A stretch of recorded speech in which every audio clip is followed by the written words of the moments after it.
கிறிஸ்துவுக்குள் என அன்பானவர்களே, ஆண்டவருடைய திருப்பெயரிலே உங்களை வாழ்த்தி ஆசிர்வதிக்கிறேன். இறைவன் தாமே தம்முடைய கிருபை நிறைவினால் நம்மை தாங்கி நடத்துவாராக. ஒரு வசனத்தை உங்களுக்கு முன்பாக வைக்கிறேன். அது சங்கீதங்களின் புஸ்தகம் 10ஆம் சங்கீதம் 12வது வசனம். கர்த்தாவே எழுந்தருளும், தேவனே உம்முடைய கையை உயர்த்தும், ஏழைகளை மறவாதேயும். அன்புக்குரியவர்களே,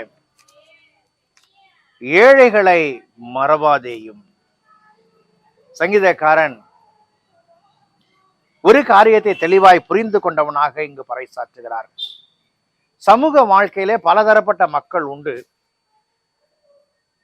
மேலான வாழ்க்கை வாழ்கிற மக்களும், மேட்டிமையோடு இருக்கிற மக்களும், நிதானமான வாழ்க்கை வாழ்கிற மக்களும், பாமரர்களும், பரிதவிக்கக்கூடிய மக்களும் உண்டு என்பதை உணர்ந்து ஒரு வார்த்தையை இங்கே பயன்படுத்துகிறார்.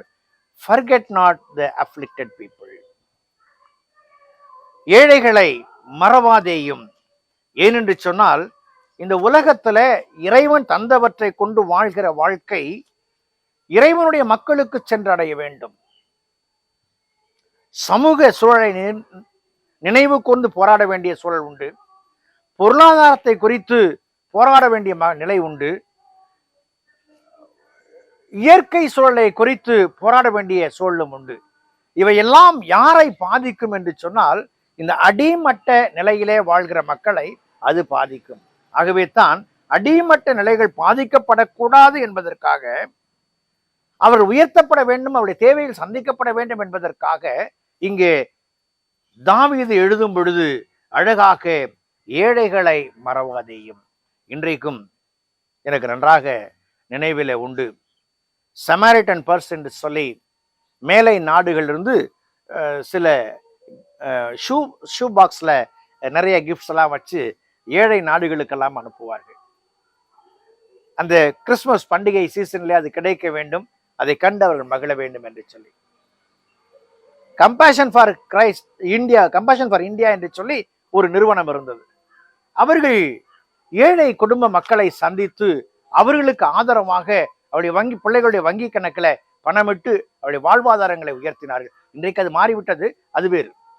ஒரு காலகட்டங்களிலே தேவையுள்ள சூழலை அவர்கள் பயன்படுத்தினார்கள். இறை மக்கள் இறை வார்த்தை நினைவு கூறும் பொழுது எப்படி தாவீது ஏழைகளை மறவாதேயும் என்று சொல்லுகிறானோ, அப்படியே மறக்காதபடிக்கு தாங்குகிற மக்களாய் காணப்பட்டார்கள். இன்றைக்கு நீங்களும் நானும் வாழ்கிற வாழ்க்கையில ஆண்டவர் உங்களையும் என்னையும் பயன்படுத்தி அவர்களை உயர்த்துவதற்கு சித்தமுள்ளவராய் காணப்படுகிறார். God is going to have a handle it by working in me and through you. நாம் அதற்காக அர்ப்பணிக்கிற நிலைப்பாடு நமக்கு காணப்படுகிறதா?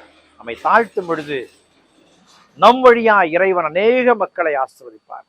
அர்ப்பணிப்போம், தேவன் நடத்துவார். ஜெபம் செய்வோம். பரிசுத்தமும் கிருபையும் நிறைந்த நாள் ஆண்டவரே, இந்த நாளுக்காய் இந்த வேலைக்காய் நன்றி செலுத்துவோம். உடைய கரங்களை ஒப்புக் கொடுக்கிறோம்.